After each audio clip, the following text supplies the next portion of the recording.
अस्सलाम वालेकुम। ज़ इंजीनियर फजल मोहम्मद दानिश यम। तासु ته ښه راغلاست وایم.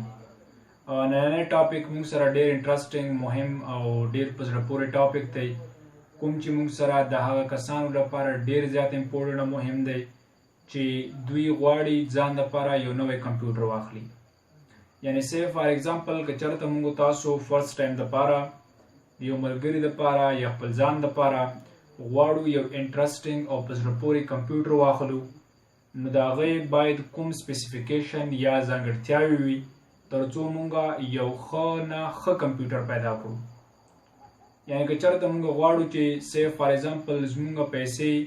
بې ځایه مصرف نشي او موږ ته یو زبردست او ښه کمپیوټر د پیسو په بدل کې میلاو شي، نو باید موږ په خپله خوښه او په مارکیټ کې یو کمپیوټر څنګه چیک کړو چې دا زموږ دپاره بالکل یو بهترین او زبردست کمپیوټر دی. نو ویډیو تر پایه پورې وګورئ او په دغه ویډیو کې به موږ تاسو ته ټول هغه ډیوایسز، هغه برخې د یو کمپیوټر هغه چې هغه په کمپیوټر کې مهم رول او ونډه لري، هغه باندې به تاسو ته تفصیلي خبره کړو.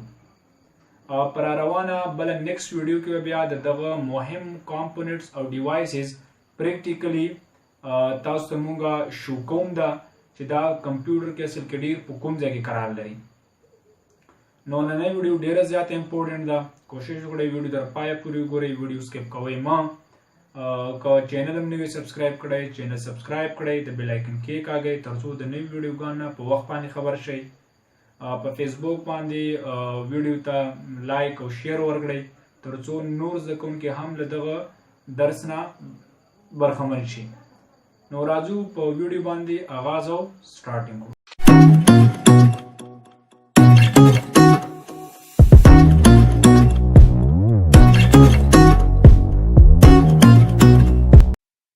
نننی زموږ ډېر مهم ټاپک دی او ډېر زیات امپورټنټ دی. کوشش وکړئ دغه ټاپک چې کوم موږ نن ډسکس کوو یا په دې باندې خبرې کړو، نو دغه ویډیو لیکچر تر پایه پورې وګورئ. ویډیو لیکچر تاسو مه سکپ کوئ. سکرین باندې موضوع تاسو ته ښکاري، د کمپیوټر د اخیستلو په وخت کې دغه ټکي پام کې ونیسئ، یعنی هاو ټو بای ا کمپیوټر. دا ډېر زیات امپورټنټ او مهم ټاپک دی د هغه کسانو لپاره څوک چې غواړي په مارکیټ کې یو نوی کمپیوټر واخلي، نو هغوی باید دغه ټول ټکي په نظر کې ونیسي کوم چې زه تاسو په دغه ویډیو ریکارډینګ کې تشریح کوم. نن سبا هر یو کس که غواړي یو لیپټاپ یا ډیسکټاپ کمپیوټر ځان دپاره واخلي، نو حد نه زیات کوشش که چې هغوی یو بالکل پرفیکټ کمپیوټر، یو سی کمپیوټر پیدا کا او هغه کمپیوټر ځان دپاره واخلي. نو هر یو کس په همدغه لټه کې وي، په مارکیټ کې هم سړی کوشش کوي چې یو ښه کمپیوټر پیدا کا، خو د دې لپاره چې زموږ پیسې بې ځایه مصرف نشي او تر ټولو زبردست او ښه کمپیوټر د پیسو مطابق پیدا کړو، نو باید موږ تاسو د یو کمپیوټر لپاره کوم شیان په نظر کې ونیسو تر څو یو منظم او صحیح کمپیوټر په یو مارکیټ کې واخلو. نو دغه ټکي چې زه تاسو نن ډسکس کوم یا ایکسپلین کوم تاسو ته، دا زه تاسو ته تیوریټیکل آیډیا باندې یا تیوریټیکل بڼه باندې زه تاسو ته ډسکس کوم. په راتلونکي بل نیکسټ کلاس کې به تاسو ته بیا زه د همدغه کوم چې تاسو ته ما دا تیوریټیکل ډیوایسز د کمپیوټر د اخیستلو په وخت کې ډسکس کړي، دا تاسو ته بیا زه پریکټیکلی او ښیم هم چې باید په یو کمپیوټر کې دا ډیوایس تاسو په عملي ډول باندې څنګه وګورئ چې آیا په ریل کې دا ډیوایس چې مطلب ماله د مارکیټ کې د کس راکړی په دې کمپیوټر کې چې آیا دا واقعي ډول باندې په کمپیوټر کې لګېدلی او که نه دی لګېدلی. نو نننی ډېر مهم او زبردست ټاپک دی، کوشش وکړئ ویډیو تر پایه پورې وګورئ. راځو دې ځنه کمپیوټر چې موږ په مارکیټ کې اخلو، نو یاد ساتئ نن ورځ ټو ټایپس اف کمپیوټر چې دي، ټو ټایپس اف کمپیوټر ډېر زیات دغه دی اهمیت لري، پریارټي لري چې خلک دغه دوه ډوله کمپیوټرونه ډېر زیات استعمالوي. چې یو ډول کمپیوټر ته موږ یاد ساتئ ډیسکټاپ کمپیوټر ویلی شو او یو ډول کمپیوټر ته موږ څه ویلی شو لیپټاپ کمپیوټر ویلی شو. دا دواړه د کمپیوټرونو هغه بڼې دي یا هغه شکلونه دي کوم چې موږ سره د مایکرو کمپیوټر یا مثلا د کوچنیو کمپیوټرونو په ډله کې راځي او تر ټولو زیات استعمالېدونکي کمپیوټرونه نن ورځ همدا دواړه دي. که تاسو چېرته فار ایگزامپل مارکیټ ته لاړ شئ او په مارکیټ کې غواړئ چې ځان دپاره فار ایگزامپل یو مایکرو کمپیوټر واخلئ، نو مایکرو کمپیوټر زموږ سره سی فار ایگزامپل آیا ته ډیسکټاپ کمپیوټر واخلئ او که ته به لیپټاپ کمپیوټر اخلي. نو په دې کې موږ سره ډیسکټاپ کمپیوټر چې دی یا دې ته موږ یاد ساتئ د میز سر کمپیوټر نه هم ویلی شو. دا کمپیوټرونه فار ایگزامپل د هغه کارکوونکو لپاره یا د هغه یوزرز لپاره چې هغوی نه غواړي چې یو کمپیوټر فار ایگزامپل د یو ځای نه بل ځای ته انتقال کا په لنډ وخت کې، نو بیا هغوی کولی شي د ځان لپاره یو ډیسکټاپ کمپیوټر واخلي. ځکه د کمپیوټر کله چې تاسو په یوه اداره کې یا په هوم یا په آفس کې کار کړئ او تاسو نه غواړئ چې یو کمپیوټر د یو ځای نه بل ځای ته مطلب په لنډ وخت کې انتقال کړئ یا زر د انتقال کړئ، نو دې لپاره تاسو تر ټولو غوره انتخاب بیا ډیسکټاپ کمپیوټر دی. اوس ډیسکټاپ او په لیپټاپ کې صرف فار ایگزامپل موږ سره ډیفرنٹ په دا وي چې د لیپټاپ موږ سره چې کوم دی نو یاد ساتئ د سایز ډیر کم دی یا هارډویر چې کوم موږ سره ډیر وړوکی دی، تاسو کولی شئ چې یو ځای نه بل ځای ته لیپټاپ ډیر په ایزي او په اسانه ډول انتقال کړئ. فار ایگزامپل یعنی که چېرته تاسو په یو کور یا مثلا په پوهنتون کې یا په یو آفس کې کار ترسره کوئ او د کمپیوټر د انتقالولو ضرورت تاسو ته ډیر وي، نو بیا تاسو کوشش وکړئ چې تاسو بیا لیپټاپ کمپیوټر ځان دپاره واخلئ. ځکه لیپټاپ کمپیوټر بیا د ډیسکټاپ یا د میز سر کمپیوټرونو په نسبت باندې سایز یې وړوکی وي، حجم یې کم وي او یو ځای نه بل ځای ته په انتقال کې مطلب موږ ته کوم مشکل نه پیدا کېږي، یعنی ډیر په ایزي ډول باندې موږ کولی شو لیپټاپ کمپیوټر د یو ځای نه بل ځای ته انتقال کړو. که په مارکیټ کې موږ سه فار ایگزامپل میبي ډیسکټاپ کمپیوټر یا مثلا لیپټاپ کمپیوټر اخلو، نو مطلب دا دی چې اوس ډیسکټاپ او لیپټاپ که چېرته په یو مارکیټ کې یو ډول مشخصات ولري، یعنی یو ډول فار ایگزامپل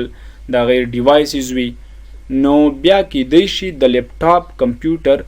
چې د ډیسکټاپ کمپیوټر سره مشخصات برابر دي یعنی سیم ډیوایسز لري، نو بیا په دغه ټایم کې د لیپټاپ قیمت باید لږ زیات وي، ځکه چې د لیپټاپ قیمت اصل کې ډیر د حجم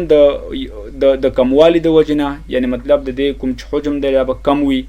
د دې کوم هارډویر ډیوایسز چې دي دا به د ډیسکټاپ په نسبت باندې وړي وي، او فار ایگزامپل د خپل کیبورډ، د خپل ماوس او دغه رنګې فار ایگزامپل د خپل لاوډ سپیکر او دغه رنګ فار ایگزامپل د بیټرۍ د وجې نه د لیپټاپ قیمت بیا معمولی شان زیات وي د ډیسکټاپ له کمپیوټر نه. خو ډیسکټاپ کمپیوټر بیا ډیر په دې باندې ښه وي چې کوم هیټ یا ګرموالی چې دی دا اصل کې ډیر ډیسکټاپ هغه بیا کم وي، یعنی سی پی یو کې خپل فن لګېدلی وي او تاسو ته مطلب ډیر هیټ یا کمپیوټر ډیر ګرمایش ته نه پرېږدي. لیپټاپ چې دی بیا د ډیسکټاپ په نسبت باندې لیپټاپ کوم زور چې دی دا یعنی مطلب دا زور یې کم وي، ځکه د لیپټاپ کوم هارډویر ډیوایسز چې دی دا هم ډیر واړه وي د ډیسکټاپ د کمپیوټر پر نسبت باندې، او لیپټاپ زیات هیټ یا حرارت تولیدوي د ډیسکټاپ په نسبت باندې. نو بیا چې تاسو ضرورت ته به وګورئ چې آیا زه باید کوم یو کمپیوټر ځان دپاره واخلم، نو نن ورځ چې دی هغه یوزر باندې ډیپینډ کا چې هر یو کمپیوټر دی ضرورت لري، خو موسلی یوزیبل کمپیوټر چې نن ورځ دی نو هغه یاد ساتئ د لیپټاپ کمپیوټرونو استعمال نن ورځ زیات دی د ډیسکټاپ له کمپیوټر نه، یعنی مطلب دا دی چې د ډیسکټاپ کمپیوټر په نسبت باندې بیا د لیپټاپ کمپیوټر نن ورځ استعمال زیات دی. او مطلب د دې استعمال ولې زیات دی ځکه چې سایز یې کم دی، خپله بیټري، خپل لاوډ سپیکر، خپل ماوس دا هر څه په خپل ځان کې لري، یعنی انټرنل کې دا هر څه دې کې لګېدلی وي، نو د کوم ایکسټرا ډیوایس لکه لاوډ سپیکر یا مثلا د کیبورډ د کنیکټ کولو ضرورت په لیپټاپ ته نه وي. نو نن ورځ لیپټاپ ځکه د نړۍ تر ټولو مشهور او بهترین کمپیوټر بلل کېږي. د کمپیوټر د اخیستلو په وخت کې دویم نمبر کوم دغه چې دی موږ سره پارټ چې دی هغه د کمپیوټر لپاره یاد ساتئ.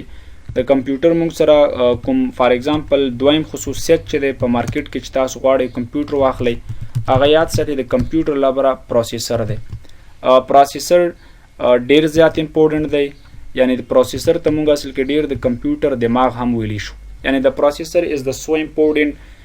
ډیوایس ان کمپیوټر اور پی سی، ډیر زیات مهم او امپورټنټ ډیوایس دی په یو کمپیوټر کې. ما تاسو ته خبر وکړه چې دې ته د کمپیوټر دماغ هم ویل کېږي، یعنی مطلب د پروسیسر کار دا دی که چېرته تاسو غواړئ چې ستاسو کمپیوټر بې له کوم خنډ او ځنډ نه په اټومیټیک ډول باندې په صحیح ډول باندې کار اجرا کا، په فاسټ او په چټک ډول باندې ستاسو پروګرام رن شي، کمپیوټر په فاسټ او په چټکۍ سره بند او چالان شي، او غواړئ چې نور په کمپیوټر کې مطلب تاسو کوم ځانګړی سپیډ غواړئ، نو دغه د وجې نه تاسو سره باید د کمپیوټر پروسیسر څنګه وي دا زیات وي. مطلب دا دی چې که چېرته د کمپیوټر پروسیسر زیات وي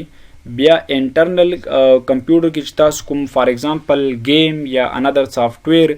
یا مثلا یو فایل یا ویډیو تاسو غواړئ رن کړئ یعنی اوپن خلاص یې کړئ، نو د کمپیوټر چې کلم پروسیسر زیات وي نو په دغه وخت کې بیا تاسو کمپیوټر په رن کولو کې کوم مشکل نه لري، یعنی د سترګو په رپ کې به تاسو اټومیټیکلی کمپیوټر کوم پروګرام چې خلاصوي ویډیو خلاصوي سی فار ایگزامپل انټرنیټ استعمال په کمپیوټر کې یا مثلا تاسو یو گیم تر سره کوئ، نو د دغه شیانو د چټک خلاصېدلو دپاره د دې پروسیسر پروسیسینګ لپاره بیا موږ سره په کمپیوټر کې انټرنل پروسیسر ډیر زیات امپورټنټ او مهم دی. پروسیسر چې دی بیا موږ سره اصل کې ډیر چې کوم موږ سره پروسیسر راځي نو هغه بیا موږ سره په پروسیسر کې انټرنل کورز وي او بیا موږ سره د پروسیسر په انټرنل کې یاد ساتئ دننه د کوم پروسیسر جی ایچ زیډ یعنی ګیګا هرټز دی چې دا اصل کې ډیر د پروسیسر د سپیډ لپاره وي، یعنی د پروسیسر سپیډ چې دی هغه په جی ایچ زیډ یعنی ګیګا هرټز کې نن سبا راځي. په دې کورز او په ګیګا هرټز باندې بیا په کومه چې د کورز او ګیګا هرټز کار څه دی او څنګه موږ مطلب د کمپیوټر پروسیسر پریکټیکلی کتای شو، یعنی مطلب دا دی چې موږ اوس غواړو چې کمپیوټر کې څومره پروسیسر دی 100 ګیګا هرټز پروسیسر پکې لګیدلی، نو دا بیا په راتلونکي نیکسټ لیکچر کې تاسو زه وښیمه. صرف نن اوس تاسو د تیوریټیکل د درس وګورئ چې د کمپیوټر پروسیسر او کمپیوټر باید کوم ډیوایسز څه کار تر سره کوي. نو موږ خبره وکړه چې پروسیسر د کمپیوټر اصل کې ډیر د پروګرام چټک خلاصولو دپاره، د فایلونو چټک خلاصولو دپاره، د انټرنیټ چټک خلاصولو دپاره او د نورو معلوماتو د چټک خلاصولو پروسیسینګ دپاره باید ستا په کمپیوټر کې پروسیسر زیات وي. نو باید د کمپیوټر په اخیستلو وخت کې پروسیسر ته هم فکر ووځو. دریم نمبر کې بل کوم ډیوایس چې په کمپیوټر کې لګیدلی وي چې په مارکیټ کې اخلی باید چک شي، هغه یاد ساتئ. په دریم نمبر باندې مونږ هغه ته یاد ساتئ د کمپیوټر اصل کې ډیر ریم ویلی شو، یعنی ریم په اصل کې ډیر یاد ساتئ د رینډم اکسس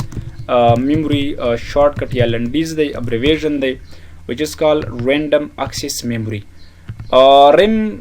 دا اصل کې ډیر په هر یو کمپیوټر کې انټرنل ریم ډیر پکار دی، یعنی ریم باید چې هر یو کمپیوټر کې زیات وي، ځکه ریم چې دی په کمپیوټر کې کم وي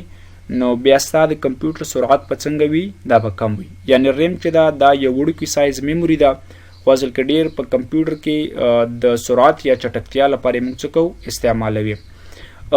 ریم کار څه دی په کمپیوټر کې؟ ما تاسو ته ویلي چې د ریم کار هم د کمپیوټر سرعت زیاتول دي، خو اصل کې ډیر د ریم په ترو باندې ستا کمپیوټر ته سرعت څنګه ورکول کېږي. یعنی ریم خو ډیر یو غټ لکه ډیوایس دی، په دې باندې ډیر تفصیل ته ضرورت دی، خو موږ صرف هغه ریم پریارټي اهمیت په دې ویډیو کې تاسو ته وښیو. ګوره فار ایگزامپل لکه ته که غواړې چې فار ایگزامپل په کمپیوټر کې ډیفرنٹ پروګرام رن کړي، لکه مثلا ته غواړې فار ایگزامپل انټرنیټ ایکسپلورر یا انټرنیټ کومه صفحه چې تا راخلاصه کړه په هغه کې بیا دننه ته موسټلی نورې صفحې خلاصوي، لکه مثلا www facebook.com ته ځي، www youtube.com ته ځي، google.com ته ځي، صحیح ده که نه؟ نو بیا دغسې په یو ویب پاڼه کې دننه مختلفو ویب سایټونه خلاصول د دغه کار چې اصل کې ډیر دا ویب سایټونه یا ویب پاڼې چې کله تا سره په کمپیوټر کې خلاصېږي نو دا ویب پاڼې موږ سره ټیمپري ټایم دپاره په ریم کې سټور کېږي. یا فار ایگزامپل تاسو په کمپیوټر کې ډیفرنٹ پروګرامز خلاصوئ، لکه مثلا په یو ایټ ا ټایم آف مومنٹ تاسو په کمپیوټر کې چې دی مطلب کالکولیټر هم را خلاص کړ، ایم ایس ورډ پروګرام خلاصوئ، ایکسل پروګرام خلاصوئ، یو ویډیو خلاصوئ، نو دا کوم یو پروګرام یا مثلا کوم فایل چې په کمپیوټر کې خلاص شي دغه فایل یا پروګرام اټومیټیک ډول باندې دا رن شي ریم ته، ولته په ریم کې دا څه وي دا اصل کې ډیر په ریم کې بیا سټور شي. یعنی مطلب هغه پروګرام چې په کمپیوټر باندې رن وي یا خلاص وي نو هغه پروګرام یا مثلا هغه فایل کوم میموري چې دا یا د میموري لوکیشن چې دی هغه په ریم کې وي، یعنی هلته بیا په ریم کې د دې مطلب هغه مطلب کوم سټوریج چې دی هغه په ریم کې پروت وي. بیا موږ سره دریم خبره دا ده که چېرته مطلب تاسو سره اوس د کمپیوټر ریم لږ زیات وي، مثلا 8 جی بي وي، 4 جی بي وي، نو بیا ته کولی شي ان ا ټایم اف مومنت ډیفرنٹ ټایپ اف سافټویر ان فایل راواخلي، هغه اوپن کړي او هغه ټول به بیا په ریم کې څه وي تاسو سره پراته وي، ته بیا کولی شي په یو کمپیوټر کې په فاست ډول باندې اټومیټیکلی رن کړي. بل موږ سره په ریم کې مهمه خبره دا ده چې ریم د زیاتوالي له امله تاسو کولی شئ چې په کمپیوټر کې غټ غټ گیمونه تر سره کړئ. یعنی مطلب دا دی چې که چېرته ستا د کمپیوټر ریم زیات وي نو ته کولی شي په کمپیوټر باندې سټرانګر گیم چې دی انسټال کړي او هغه په کمپیوټر باندې رن کړي ویې چلی. که کمپیوټر ریم د کم وي نو بیا ته نشي کولی چې په کمپیوټر باندې مثلا یو غټ گیم راواخلي او په کمپیوټر باندې رن او انسټال کړي. دغسې که چېرته تاسو بیا یو غټ سافټویر وي، یو قوي سافټویر وي، په کمپیوټر باندې رن کوئ نو هغه دپاره یاد ساتئ ریم ته زیات ضرورت دی. که ریم بیا کم وي نو بیا هغه سافټویر ستا په کمپیوټر کې کار نه ترسره کوي. د ریم ټایپ اصل کې ډېر په دوه بڼو باندې راځي. یو ته مونږ ویلی شو یاد ساتئ، یعنی د ریم سایز، بلکې بخښنه غواړم د ریم سایز اصل کې ډېر په دوه ډولونو باندې راځي. یو ریم چې دی په ام بي کې راځي او یو ریم موږ سره په جی بي کې راځي. خو د ام بي والا ریم چې دی دا نن ورځ نه استعمالېږي، مطلب نه راځي په کمپیوټرونو کې. نن سبا چې کوم موږ سره دی یاد ساتئ دا ریم ټایپ چې دی دا په جی بي کې راځي. یعنی مطلب دا دی چې یا به د کمپیوټر فار ایگزامپل موږ سره ریم چې دی یا به 1 جی بي وي، یا به د کمپیوټر ریم فار ایگزامپل 2 جی بي وي، یا به د کمپیوټر ریم فار ایگزامپل 4 جی بي وي. او همداسې مخکې ورځئ په دغه ډول باندې چې دی په کمپیوټر کې د ریم هغه کوم سایز چې دی یا اندازه چې دی راځي، نو څومره چې بیا د کمپیوټر ریم جی بي زیاته وي، لکه 1 نه 2 وي، 2 نه 4 وي، دومره به بیا ستا د کمپیوټر سرعت څنګه وي دا به ډېر چټک وي. په ریم کې بیا دننه مختلف ډولونه شته دی. یعنی مطلب دا دی چې په ریم کې بیا انټرنل مختلف بڼې یا ډولونه شته دی چې د یو بل نه څنګه وي توپیر لري. یعنی سیم خبره دا ده که سه فار ایگزامپل تاسو کمپیوټر کې یو ریم ولرئ، لکه مثلا یو ریم تا سره دی مثلا ډي ډي آر فار ایگزامپل ډي ډي آر والا ریم دی. خو په ډي ډي آر ریم کې بیا موږ سره لکه یو ډي ډي آر ریم دی او بل هم ډي ډي آر ریم دی. تاسو ګورئ د ټایپس یا د بڼې د نګاه نه دواړه سیم یا یو دي، خو ولې انټرنل کې بیا دا څه لري یو بل نه توپیر. لکه مثال دا ډي ډي آر 4 دی او دا هم کوم یو ریم دی ډي ډي آر 4 دی. خو دا دواړه ډي ډي آر 4 ډول ریمونه دي. خو دا مطلب ډي ډي آر فار ایگزامپل 4 400 او دا ډي ډي آر فار ایگزامپل بیا 4 800 دی. نو تاسو ګورئ دواړه د یو ریم بڼه ده، لکه دا هم ډي ډي آر 4 دی، دا هم ډي ډي آر 4 دی. خو بیا د قوت د نګاه نه تاسو ګورئ دواړو یو بل نه مطلب توپیر پیدا کړ، ځکه دا ډي ډي آر 4 400 او دا ډي ډي آر 4 4 بیا 800 راغی. نو دلته موږ سره لکه ریم بڼه یا ډولونه دواړه سیم دي، خو د یو بل نه څه پیدا کړل په سایز کې توپیر پیدا کړ. راځو بله خبره چې د کمپیوټر د اخیستلو په وخت کې تاسو متوجه شئ باید هغه یاد ساتئ د کمپیوټر لپاره ایچ ډي ډي یا کوم ته چې موږ یاد ساتئ هارد ډیسک یا مثلا هارد ډرایو ویلی شو، دا ډیره مهمه ده. یعنی د کمپیوټر د اخیستلو په وخت کې باید تاسو کمپیوټر هارد ډیسک ته یا هارد ډرایو ته هم متوجه شئ چې زما د کمپیوټر فار ایگزامپل هارد ډیسک یا هارد ډرایو کومه بڼه یا کوم شکل لري یا په کوم ډول باندې دی. په دې کې موږ سره هم بیا په ایچ ډي ډي کې یا مثلا په هارد ډیسک کې موږ سره بیا دوه مهم ډولونه راځي چې یو ته موږ نارمل ایچ ډي ډي ویلی شو یعنی هارد ډرایو یا هارد ډیسک، او یو ته بیا موږ ایس ایس ډي ویلی شو. د دې دواړو لکه مثلا اوس ایچ ډي ډي کوم موږ سره نوم چې راځي دې ته یاد ساتئ په اسانه ډول باندې موږ په پښتو کې میخانیکي هارد ډیسک هم ویلی شو، میخانیکي هارد ډیسک. او یو بل د ایس ایس ډي چې موږ سره د هارد ډیسک بله بڼه ده دې ته اصل کې موږ منجمنټ هم ویلی شو، یعنی منجمنټ هارد ډیسک دې ته هم ویلی شو، یا بعضې خلک ورته میخانیکي ډرایو، یعنی مطلب که دې ته تاسو داسې فار ایگزامپل وایي چې میخانیکي هارد ډیسک یا میخانیکي فار ایگزامپل ډرایو، مطلب کومه خاص خبره نشته، دواړه نوم ورته اخیستی شي میخانیکي هارد ډیسک یا میخانیکي ډرایو. دواړو ترمنځ توپیر څه دی او ولې موږ په یو کمپیوټر کې ایچ ډي ډي هارد ډیسک باید استعمال کړو، ولې مطلب موږ سره باید ایس ایس ډي هارد ډیسک استعمال شي. دا اصل کې ډېر SSD هارد ډیسک دی SSD. راځو دواړه د هارد ډیسک یا د ذخیره کولو ډیوایسز دي چې دواړه اصل کې ډیر د ډیټا د سټوریج یا ډیوایسز د ډیټا د سټور کولو لپاره موږ استعمالو. اوس اصل کې موږ ریم خبرو کړه دا یو میموري ده، خو هغه بیا اصل کې ډیر ټیمپرری یا موقتی میموري ده. د برق په کته کولو کې اصل کې ډیر پریم کې هیڅ معلومات نه پاتې کېږي، ټول د لاس ورکوي. هارد ډیسک څه ته ویل کېږي؟ هارد ډیسک اصل کې ډیر د کمپیوټر حافظه ده. یعنی مطلب دا دی چې تاسو وغواړئ په کمپیوټر کې فار ایگزامپل ستاسو معلومات تل لپاره پاتې شي، مطلب تاسو غواړئ مختلف معلومات پکې ذخیره کړئ،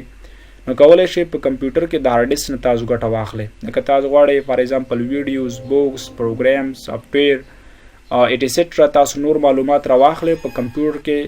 تاسو غواړئ چې مطلب سټور کړئ واچوئ، نو بیا هغه دپاره هارد ډیسک په کمپیوټر کې انټرنل مهم دی. لکه مثلا په موبایل کې چې میموري کارډ وي، نو د کمپیوټر کې مطلب د میموري کارډ یعنی مطلب د معلوماتو سټور کولو دپاره هارد ډیسک وي.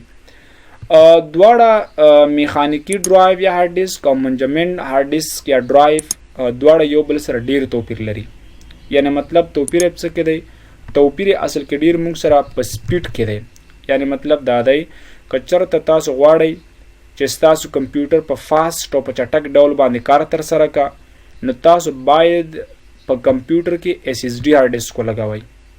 SSD هارد ډیسک ولګوئ چې د SSD هارد ډیسک سپیډ تقریبا 10 چنده زیات دی د HDD د هارد ډیسک نه. خو دغسې چې سپیډ یې زیات دی، SSD هارد ډیسک قیمت هم څنګه دی 4 چنده زیات دی د HDD له هارد ډیسک نه. خو SSD بیا ډیر ماسټر سپیډ والا هارد ډیسک وي او ډیر په یو ماسټر او په چټک ډول باندې که تاسو غواړئ ستا کمپیوټر کار ترسره کا، باید ستا په کمپیوټر کې انټرنل SSD والا هارد ډیسک لګېدلی وي. یعنی مطلب که چېرته تاسو فار ایگزامپل په خپل کمپیوټر کې ډېره ډیټا ذخیره کولو ته ضرورت نه لرئ، مطلب چې ډېره ډیټا پکې ذخیره کړئ، نو بیا د کمې ډیټا او د کمپیوټر د چټک او ماسټر سرعت لپاره باید په کمپیوټر کې ستا کوم یو هارد ډیسک لګېدلی وي؟ SSD هارد ډیسک لګېدلی وي. او که چېرته تاسو فار ایگزامپل غواړئ په کمپیوټر کې ډېره ډیټا واچئ، لکه مطلب دا دی چې ویډیوز او فار ایگزامپل بوکس او چپټرز او پروګرامز او وغیره ته په کمپیوټر کې ډیر سیف کول غواړي یا مطلب سټور کول یې غواړي، نو هغه دپاره بیا ته نارمل هارد ډیسک استعمالوه، کوم چې موږ سره میخانیکي هارد ډیسک یا HDD یا هارد ډرایو دی. دا بیا موږ سره لکه نارمل هارد ډیسک دی، خو د دې سپیډ بیا کم دی او د SSD په نسبت قیمت هم څنګه دی کم دی. نو د دې د وجې نه بیا زیاتره خلک کم هارد ډیسک SSD لګوي چې د کمپیوټر سپیډ یې ډېر زیات چټک شي او کمپیوټر یې مطلب په سترګو رب کې چټک ډیټا کاپي او سینډ کا، نو هغوی بیا SSD هارد ډیسک پکې لګوي. او SSD هارد ډیسک چې دی بیا ځکه کم لګوي چې د SSD هارد ډیسک قیمت د HDD پر نسبت باندې ډېر زیات دی. HDD چې اصل کې موږ سره شارټ کټ دی، دا اصل کې ډېر موږ سره د څه لپاره وي؟ دا اصل کې ډېر د هارد ډرایو لپاره وي، یا مثلا دا څوک د هارد ډرایو یا د هارد ډیسک لپاره شارټ کټ دی هارد ډیسک. او کوم چې موږ سره SSD دی، نو دا اصل کې ډېر موږ سره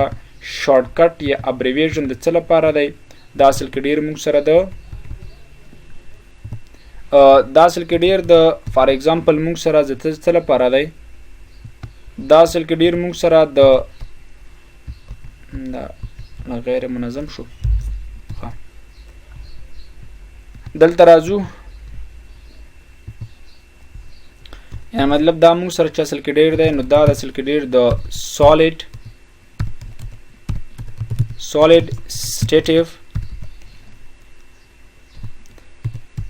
solid state drive ابریویژن دی. یعنی solid state drive چې دا د SSD مطلب موږ سره ابریویژن یا لنډیز دی، او HDD لپاره هارد ډیسک یا هارد ډرایو په نوم باندې دا یاد. نو د کمپیوټر د چټک سرعت لپاره یا د سپیډ لپاره ستا کمپیوټر باید بیا کوم هارد ډیسک ولري؟ SSD ولري. راځو څلورم نمبر بل مهم دغه ته ټکي ته چې هغه باید کمپیوټر کې تاسو په یاد ولرئ چې سپیډ یې زیات وي. هغه یاد ساتئ باید ستا په کمپیوټر کې پلیټ فارم پس یو سی پلیټ فارم ستا په کمپیوټر باندې بیا څنګه شي پلیټ فارم انسټال شي یعنی ستا په کمپیوټر باندې یو سی پلیټ فارم باید انسټال وي کوم ته چې مونږه او اس هم ویلی شو یعنی اپریټنګ سیسټم ستا په کمپیوټر باندې باید یو بالکل صحیح او منظم پلیټ فارم یا او اس انسټال وي ترڅو ستا کمپیوټر په منظم او په صحیح ډول باندې کار ترسره کړه د پلیټ فارم ته اصل کې ډېر مونږه اصل کې ډېر څه ویلی شو دې ته اصل کې ډېر کاریالي سافټویر هم ویلی شو اصل کې ډېر د کاریالي نه مطلب دا دی کاریالي سیسټم لپاره یا د کاریالي فار ایگزامپل پوزدغالو د استعمال لپاره تر ټولو بهترین او مهمه خبره د پلیټ فارم سلیکټ کول دي یعنی مطلب دا دی چې سی فار ایگزامپل اسنه چې ستا په کمپیوټر کې مطلب بریم او فار ایگزامپل پروسیسر او دا شیان کم وي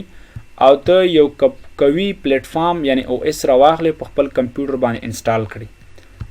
او اس مطلب څه دی یعنی او اس اصل کې ډیر دی او اس ته مونږ څه ویلی شو او اس ته اصل کې ډیر مونږ یاد ساتئ ویلی شو which is called یعنی اپریټنګ سیسټم هم ورته ویل کېږي څه ورته ویل کېږي اپریټنګ سیسټم او سی فار ایگزامپل په پښتو کې مونږ ورته څه وایي په پښتو کې ورته مونږ عامل سیسټم وایو عامل سیسټم یعنی ستا په کمپیوټر کې عامل سیسټم یا پلیټ فارم باید یو منظم او صحیح پلیټ فارم انسټال وي ترڅو ته کاریالي پوزغارو نه په صحیح او منظم ډول باندې ګټه واخلي پلیټ فارم یا او اس مختلف بڼې او شکلونه لري چې هغه کې بیا مطلب د کمپیوټر په کتلو سره باید مونږه یو منظم او صحیح پلیټ فارم خپل کمپیوټر باندې انسټال کړو پلیټ فارم ډېرې دي لکه لاینکس دی سی فار ایگزامپل وینډوز پلیټ فارم دی دغسې میک پلیټ فارم دی نو دا بیا مونږ سره زیات دي هغه کارکوونکي چې غواړي چې هغوی په ساده او بسیط ډول باندې په کمپیوټر کې کار ترسره کړه نو هغوی باید په خپل کمپیوټر باندې بیا د فار ایگزامپل د میک پلیټ فارم یا او اس چې دی باید انسټال کړه میک اپریټنګ سیسټم یعنی او اس یا پلیټ فارم چې دی دا ډیر بسیط او ساده دی خو په دې کې بیا ډیر واک په تاسو نه لرئ مطلب که چېرته تاسو د میک پلیټ فارم په یو سیسټم باندې انسټال کړ نو بیا به ډیر واک اختیار د کمپیوټر سره وي او تاسو به په ساده او بسیط ډول باندې یعنی په سمپل ډول باندې په کمپیوټر کې کار ترسره کولی شي که بیا تاسو غواړئ چې د کمپیوټر زیات واک اختیار د له تاسو سره وي په کمپیوټر باندې تاسو مطلب په خپله خوښه باندې مختلف او ډیر کارونه ترسره کړئ نو بیا به تاسو میک اپریټنګ سیسټم یا او اس په کمپیوټر نه انسټالوئ تاسو باید بیا عام ډول باندې د مایکروسافټ د کمپنۍ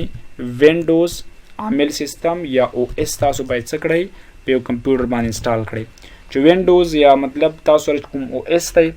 د وینډوز هغه دا بیا ډیر مطلب واک اختیار به د کمپیوټر هغه تاسو سره وي او ډیر کارونه ته په کمپیوټر کې ترسره کولی شي نو دی موږ سره بیا ډیر څنګه دی او اس یا پلیټ فارم مهم دی باید یو کمپیوټر دپاره صحیح او منظم پلیټ فارم انتخاب شي ترڅو تاسو وکولی شئ په کمپیوټر کې د کاریالي سافټویرونو نه ډیر په صحیح او منظم ډول باندې ګټه واخلئ راځو بلې خبرې ته په کمپیوټر کې بل مهمه خبره یاد ساتئ د ګرافیک کارت ده یعنی مطلب تاسو کله کمپیوټر اخلئ نو باید تاسو ګرافیک کارت هم د کمپیوټر هغه چیک کړئ چې دا کمپیوټر اصل کې ډیر څومره ګرافیک کارت لري اوس درته ګرافیک کارت په باړه کې خبره کړم چې ګرافیک کارت اصل کې ډیر په کمپیوټر کې څه دپاره مهم دی ګرافیک کارت اصل کې ډیر کله چې تاسو غواړئ په کمپیوټر باندې غټ غټ گیمونه ترسره کړئ غټ غټ گیمونه په صحیح او منظم ډول باندې کمپیوټر کې وکړئ غواړئ کمپیوټر هم د خنډ او ځنډ سره مخ نشي د گیم په وخت کې نو باید په کمپیوټر د مطلب د غټو گیمونو پلی کولو دپاره د رن کولو دپاره باید ستا د کمپیوټر ګرافیک کارت څنګه وي دا ډیر زیات تاسو سره د کمپیوټر هغه زیات وي دغسې فار ایگزامپل که تاسو مختلف ګرافیک ډیزاینینګ سافټویرونه په کمپیوټر کې استعمالوئ لکه مثلا ویډیو ایډیټینګ سافټویرونه استعمالول غواړئ مطلب د ګرافیک ډیزاینینګ نور مختلف سافټویرونه په کمپیوټر کې تاسو کاروئ او بیا دغه نه تاسو غواړئ ګټه واخلئ نو غواړئ چې هغه کې تاسو کوم مشکل پیدا نه شي نو تاسو باید په کمپیوټر کې ګرافیک کارت زیات ولرئ نو د کمپیوټر ګرافیک کارت اصل کې د گیمونو د ګرافیک ډیزاینینګ د سافټویرونو د رن کولو دپاره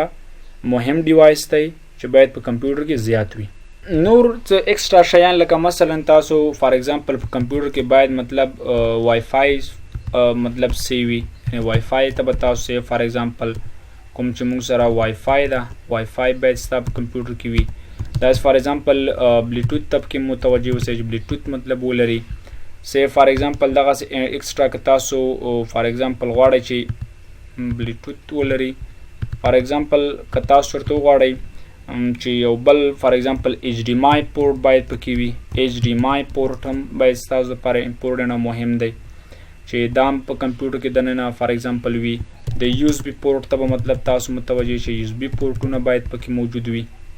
او په لاس اینډ کې بله مهمه خبره دا ده چې ستا په کمپیوټر کې باید تاله څه درکا وارنټي درکا یعنی مطلب کله چې ته فار ایگزامپل د یو دکاندار نه کمپیوټر اخلي ستا کمپیوټر کې باید وارنټي موجود وي ځکه که چېرته سی فار ایگزامپل ستا په کمپیوټر کې وارنټي نه وي او ته په یو مارکیټ کې کمپیوټر واخلې او رایې وړې کور ته می بي چې هغه سلو وي یا می بي چې پاکې یو ډیوایس کار پرېږدي یا مثلا هغه بیټري خرابه وي نو د دې لپاره ستا په کمپیوټر کې باید وارنټي وي یعنی د هر دکاندار نه چې په مارکیټ کې کمپیوټر اخلئ باید تاسو د دکاندار نه لازمي وارنټي واخلئ تر څو چې ستاسو کمپیوټر په وارنټي کې نه وي دا یاد سره چې می بي ستا په کمپیوټر کې یو مشکل پیدا شي